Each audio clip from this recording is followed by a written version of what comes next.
பிறந்த மண்ணை அள்ளித் தின்றேன் உன்னை காணும் முன்பு. நீ நடந்த மண்ணை அள்ளித் தின்றேன் உன்னை கண்ட பின்பு.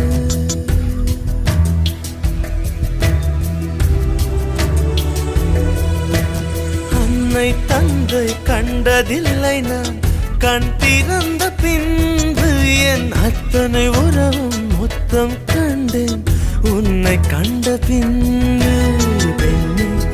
என் பயணமோ தொடங்கவே இல்லை, அதற்குள் அது முடிவதா விளங்கவே இல்லை.